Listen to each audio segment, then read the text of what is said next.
Hello, it's TLB set review time. Yeah. This time it's Shadows over Innistrad. Off. Shadows off. No, Shadows over Innistrad. Okay. I think. Doesn't matter. We have done one set review before.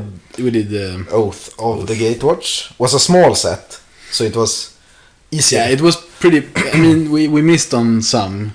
Yeah, but I mean, there were easier. fewer cards. I mean, now we have red cards in piles for days here. Yeah, I mean, yeah. And just choosing, because what we're going to do is choose 3 uncommons and 5 commons and then in each color. And then we'll name. Yeah, we will do some honorable mentions, or maybe just watch out for this card and stuff like that. But we have tried to make lists, even though it's very hard. Yeah.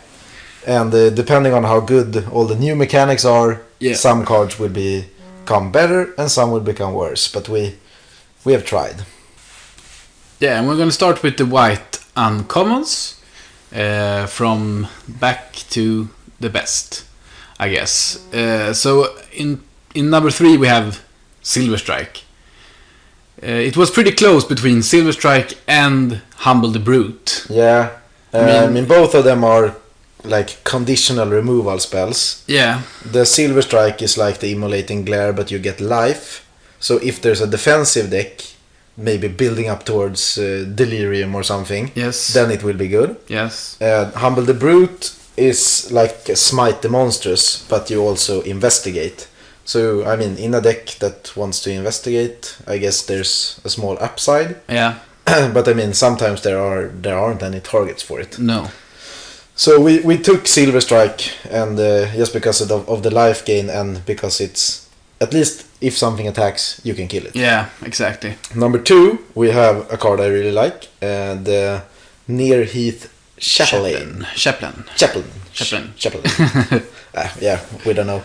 I mean, it's a 3/1 lifelink. Yeah. Trades good with other creatures, and when it's in your graveyard, you can exile it for 2 mana. And then put in 2 spirits. No, 3 mana. 3 mana, but it's still very good. Yeah, we like all the cards that have this exile from graveyard ability. Yeah. I mean, sometimes you self-mill, sometimes you maybe discard stuff, and being able to get value from them later is very good. Yeah. And even the trade and then also get value is very good. Yep. Yeah, it feels like a very good card. And I mean, spirits is a thing. We don't know how good it is, but there is a white-blue like spirit flying deck. Yeah, exactly. And I mean, the cleric turns into spirits, so might be relevant. Yep. And number 1, this isn't. I mean, this isn't close, I think. No, it's pacifism with upside. Yeah. I mean, it can't attack, block, or transform, so it locks down even all the random flip cards. Yeah. And you can move it. Yeah. And if you want to. If you want Delirium, for example, then you can sacrifice the last piece you need. Yep. And attach the pacifism card to a bigger creature, maybe. Yeah, you're right. So it looks like it should be one of the best uncommons overall. Yeah. So yeah, white uncommons. And we also had some close ones, or just worth mentioning cards in white before we move on to commons. And one of them is Toppelgeist. It's just a 1/1 for 1. Yeah. But the Delirium part, that you get to tap something in each opponent's upkeep. Yeah, that's very good. If you can get that going, it sounds very, very nice. Yeah. And then we had Tenacity, which is a combat trick. Yeah, for 4 mana you untap everything. And gain +1/+1 and lifelink. Yeah, and I mean, you have to, on the pre-release, you have to know that you should play around this card, otherwise it's a big it could blowout. Be a big blowout. So, yeah. And last we had Avacyn's Missionaries. It's a flip card. Yeah, it only flips when you have an enchantment. No, you have to equip it. Yeah, equip it. With an artifact. Yeah. But I mean, if you do, it turns into a 4/4 and exile something. So yeah, if you have good equipment, this is very good. Yeah, but otherwise it's worse. Yeah. So we just wanted to mention that there's a high upside on the card. Yep. So now we move on to top 5 commons. Yeah.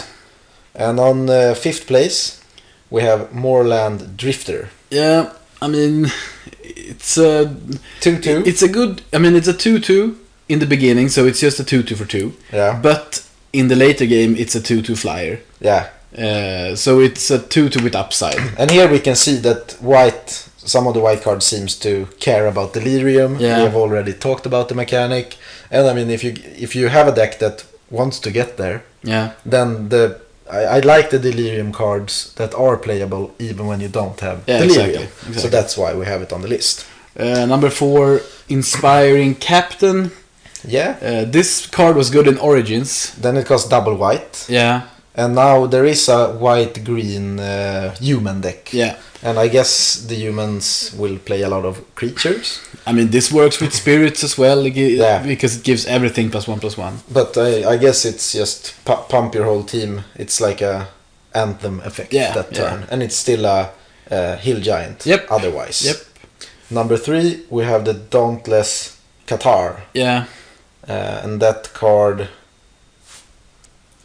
is another one of those cards that you can exile from your graveyard later to get value. I mean, it's a 3/2.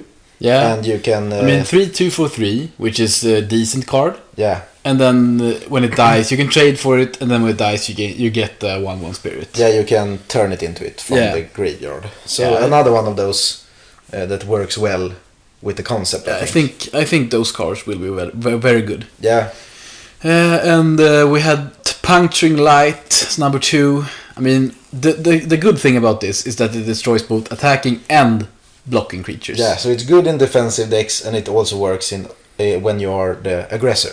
Yeah, exactly. And power 3 is a lot better than power 2. Yeah, I mean, if you look at this and compare it to Silver Strike, it's basically the same thing. I mean, sure, Silver Strike kills every attacking creature. Yeah. But most of the creatures in this set are like 2 or 3 power creatures. There are a lot of them at least. Yeah. And if you are attacking, it could be nice just to get a random 3/5 out of the way. Yeah. Something like that. Or just like a wall or anything. Yeah. So yeah, card seems sweet. And number 1 is also like the uncommons. I think Angelic Purge is clearly number 1. Yeah, I mean, with a set with this many investigate tokens, you will be able to sacrifice a permanent very easily. Yeah, I mean, you don't want to play it probably on curve turn 3, but I mean later you can handle artifact creatures and enchantments with it. Yeah. And it's a sorcery that enables the Delirium. Yep. And if you sacrifice like a land later, that might have been the missing piece. Yeah, you can get both sorcery and the land into the graveyard at the same time. Yeah. And you get rid of the biggest creature or something. The worst permanent that you need to. Yeah. So yeah, Angelic Purge seems like a good number 1. Yeah. And some shout-outs to maybe the card Stern Constable.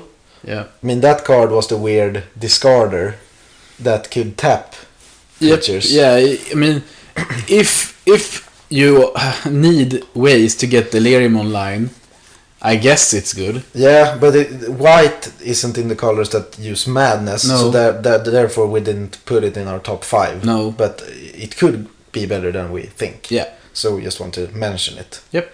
Yeah, so that was all for white. Yeah, we'll move on to blue. Blue uncommons. Yeah.